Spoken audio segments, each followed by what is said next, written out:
Hello everyone, welcome back to Force Galaxy. Hope you all are doing good. So this is a video on a trigger scenario, and in this video we will going to discuss a scenario that is to count a roll up for lookup relationships. So in this we will going to count a number of contexts related to account and will display the count on account object that is on its parent, whether whenever a child object is deleted, undeleted, insert or update. So now let's begin with the video. So this is my account object, and here as you can see there is a field with name count, and in this field we will going to store the number of contacts related to this account. So here this is my trigger on contact, and in this trigger we will going to use all the events on after. So after insert, after update, after delete and after undelete. So here we are using after because once the contact is updated, inserted or deleted from the database, its changes will be reflected on its parent object, that is on account. Now let's come to its handler. So here is trigger on contact handle, and in this I am going to create one static method in which we will going to write our logic of lookup rollup.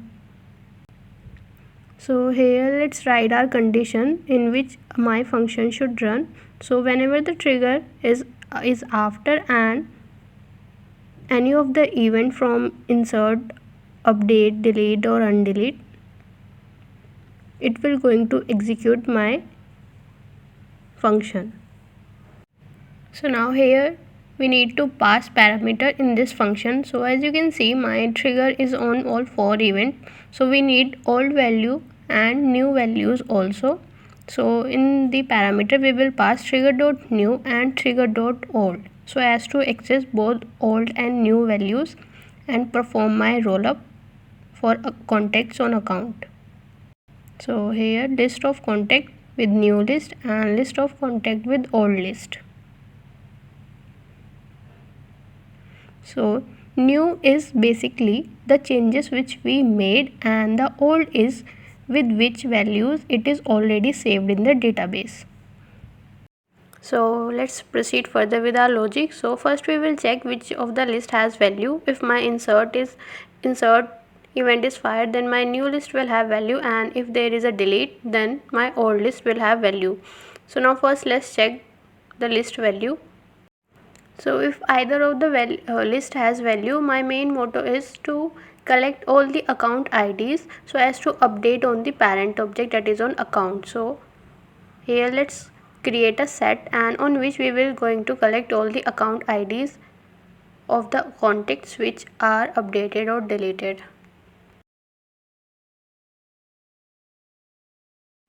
Similarly, in the else statement, let's check for the old list and perform the same, that is we will again loop and collect all the account IDs. Or instead of doing this, what you can do, you can create a new contact list and check either of the list which is having value, either the new or the old, and add this to the new list which you initialize, and then using this list, new list, you can loop it once and collect all the set of account IDs. So once we collected all the account IDs in a set, now let's put a null check on set and check whether it has values. If it has values, then what we will do, we will make a query on the account object with this account IDs. And here we are using a logic, that is we are also going to perform a inner query so as to get the size of our related contacts. You can also put any filter on the contact, that is the contacts which are active or any amount value is greater than this, and it is good to put filter so as to avoid exceeding of limits. So in this, first we will check the contact size, whether the account has contacts or not, after performing update, insert or delete. And once we get the size, we will put this count field which is on account. And now we also need one list to add all the changes which we are going to make in the account. So now let's create a list of account where we will add all the accounts where we need to make change in the count field. So add obj account. And for the else statement, that is if the size is not greater than 0, what we will do, we will put count value as 0.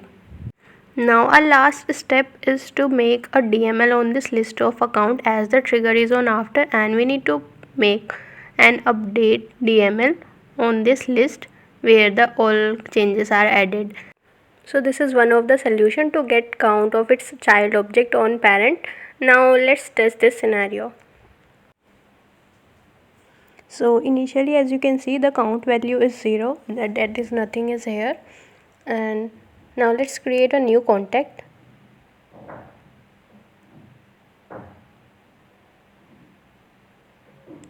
So as soon as I save the contact, it should fire my trigger and count value should be reflected on this account.